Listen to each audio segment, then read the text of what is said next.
it's this fear of discomfort. People have this extreme feeling in their mind when it comes to their associations with exercise. They want to avoid discomfort. They feel like any type of exercise is just like something to be avoided. That's not for me. Fuck that. I don't want to sweat. I don't want to strain. And a lot of times this association that they have is about the beginnings of getting in shape. It's not about once you're actually fit. Because once you're actually fit, exercise is something you look forward to. It's an alleviation of stress. It feels great. Like if I can't get a workout in, I look at my schedule. I go, oh shit, I don't have any time for a workout, which means I'm not going to get that good feeling.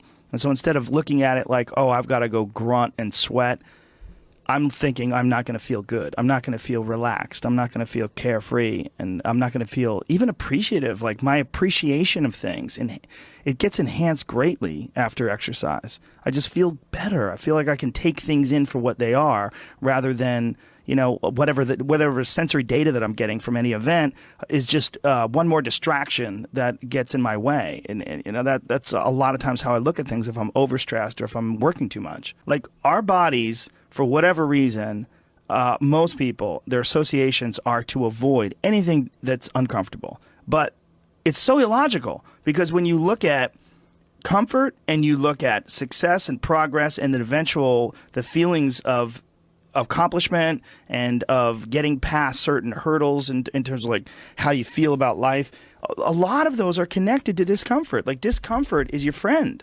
It really is. Like discomfort and not being happy and content with certain situations in life or certain feelings in life, they're massive motivators, and they're amazing at facilitating change. And yet our instinct is to avoid those and just sit on the couch and watch some fucking reality show about dudes who make moonshine with our jaw open like ugh. It's bizarre. And for me at least, when I get like really disciplined and really I get really consistent with my workouts, one of the things that I almost feel momentum. I feel like there's like a push behind me, like, all right, like after I get out of the gym, I have a really good workout. I'm like, yeah, now I'm doing it. I'm doing it all the time now. And I'm looking forward to the next time. And it makes that resistance much weaker, and it makes my motivation and my discipline much stronger.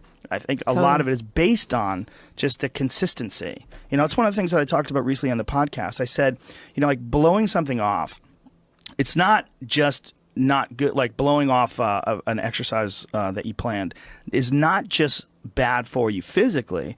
It's also bad mentally, because then that option is now available. The option to fuck off is available. And you did it before, and you're probably going to do it again, and you'll get mediocre results, not just in that aspect of your life, but maybe in all aspects of your life. Because I think that option to fuck off, when you embrace it, that is a pathway that you might choose when it comes to dealing with conflict in your personal life, dealing with business decisions, dealing with career decisions, like an uncomfortable decision that you might be faced with, where maybe you need to make a change as far as like what your pathway is in life, but you don't do it, and instead you fuck off. And that the inclination to fuck off, I think, that gathers momentum as well. The inclination to be disciplined, that comes with momentum too. And I think both things, like you take a path, like the path of the healthy person or the path of the fuck off. Like this is not, like your body is like a race car that you can juice up yourself. Like you can add the fat tires, you can add the improved suspension, you can beef up the horsepower in the engine. You could do all that yourself. Or you could just choose to have this shitty body that's always falling apart on you, because we're essentially ecosystems. You know, and we're in charge. This weird consciousness that has all this resistance and has all this inclination towards comfort and fucking off and blowing things off is what is in charge of making all these things happen that keep this ecosystem healthy. It's almost like if Earth itself had like a shitty manager. You know, if like there was a natural manager of Earth that was like, oh God, who cares if it rains? Oh God, you know, like I'm gonna stop growing things. I don't give a shit anymore. It's all stupid anyway. I mean, it's literally like the just blow it up. Yeah. Fuck it. Let's just kill all the life. It's all gonna die eventually. I mean, the sun only lasts 7 billion years. You see, that is the perspective a lot of people take with aging, where it's like, well, you're going to die, you're going to age, you can't stop aging. And it's like, yes, you're right, but that's not the point. The point is to age better. Like, that's the point. The point is to increase your health span, you know, and that is, we know is possible. Like, that can, there's some of these like centenarians and super centenarians I've seen that are like, in, you know, over 100 years old, and they're like riding bikes and racing, and it's like, yeah, they're old. They are very old. But they're experiencing a very good quality of life. Yeah. And they're experiencing a quality of life that these other people that don't exercise feel, they physically feel their own body diminishing, and they just feel it's inevitable. It's just, it is what it is. You're wasting your time. You're out there running around. But no, we're not, because this experience right now, it's not like, no one's under the illusion that you're going to live forever, but you are enhancing the experience that you're currently involved in right now. And you are alive. Right. You are alive. You do experience this life. But do you experience this life optimally? Is it as enjoyable as it can be? And we all know that there's a spectrum for that enjoyability.